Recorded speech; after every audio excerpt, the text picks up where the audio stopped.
Selamat datang di channel YouTube Jurnalis Kolonial. Saya Dwi Wahyu Raharjo yang akan jadi host Anda. Kali ini saya mau membahas cara pindah tuas transmisi matic. Ini bisa diaplikasikan di berbagai jenis transmisi matic dari yang konvensional, CVT, dan lain-lain. Yuk kita nonton sekarang. Nah, pertama kita bahas tuas P atau park atau dalam bahasa Indonesia artinya parkir. Jadi tuas P digunakan saat mobil parkir dan mesin dimatikan.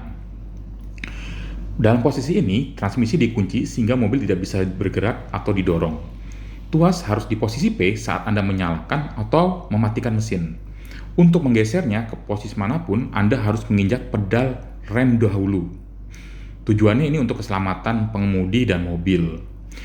Tujuannya agar tuas transmisi tidak bisa berpindah posisi bila tidak sengaja tersenggol oleh tangan pengemudi atau penumpang.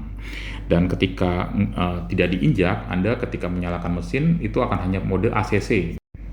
Setelah Anda menginjak pedal rem, Anda baru bisa menggeser ke D, R, atau N. Di sebagian mobil matic, tuasnya dibekali pengunci. Nah, pengunci ini wajib ditekan ketika Anda mau menggeser tuas dari P ke D, R, atau N. Sekarang cara mengoperasikan tuas di posisi R atau mundur. Nah, ketika mau pakai tuas ini, mau masuk ke sini, mobil tuh harus pastikan benar-benar berhenti dulu dengan sempurna. Setelah berhenti, baru geser ke tuas R. Misalkan dari D, Anda mau pindah ke R, berarti berhenti dulu, tunggu 1 sampai 2 detik, baru masuk ke R. Tujuannya apa? Karena nih D ke R adalah dua gigi yang berlawanan, satu maju, satu mundur. Karena kalau misalkan Anda mobilnya sedang maju, tiba-tiba pindah R, mereka akan berbenturan. Nah, berbenturan ini akan bisa merusak transmisi. Nah, kalau N, itu untuk berhenti cukup lama tanpa meninggalkan mobil. Misalnya ketika lagi berhenti di lampu merah, atau lagi macet lama, Anda tuh bisa pindah ke N.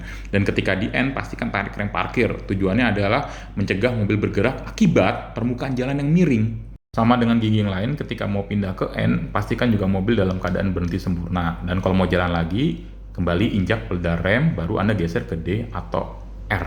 Setelah pindah, baru Anda bisa ngangkat pedal kaki dari pedal rem.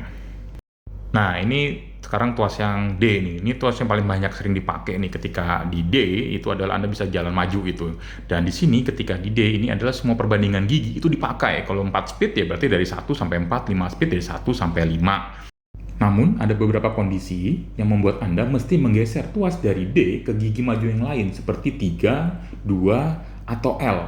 Misalnya saat overtaking atau menyalip kendaraan, Anda butuhkan akselerasi yang lebih cepat, Anda bisa menggeser tuas dari D ke posisi 3. Cuman lakukan ini ketika sebelum menyalip atau ketika putaran agak rendah, Anda bisa geser tuas ke 3, lalu Anda mulai melakukan manuver menyalip. Atau ketika Anda sedang menanjak dan kehabisan tenaga di tengah-tengah tanjakan, Anda bisa menggesernya dari D ke 3, ke 2, dan bahkan ke L. Dan lakukan bertahap ya ketika putaran mesin turun. Terakhir adalah gigi L atau low gear nih, gigi paling rendah perbandingannya. Jadi gigi ini dipakai ketika buat ngelewatin tanjakan, apalagi tanjakan yang curam dan panjang. Jadi ketika Anda melihat tanjakan seperti itu, berhenti aja dulu sebenarnya di bawah tanjakan, pindahin, mobil berhenti, pindahin ke gigi L, lalu mulai menanjak. Jadi akan mendapatkan tenaga dan torsi yang selalu optimal untuk melewati tanjakan tersebut. Kalau Anda memindahkannya dari posisi berhenti, jadi Anda tinggal berhenti, misalkan dari D berhenti, mobil berhenti sempurna, lalu geser ke 3, 2, baru ke L, baru jalan. Tapi kalau misalkan Anda sambil berjalan, pindahkan secara bertahap ya, tetap ya. Dari D, ketika kecepatannya mulai turun ke 3, langsung ke 2, dan terakhir baru ke L. Demikian video saya, terima kasih, jangan lupa like, subscribe,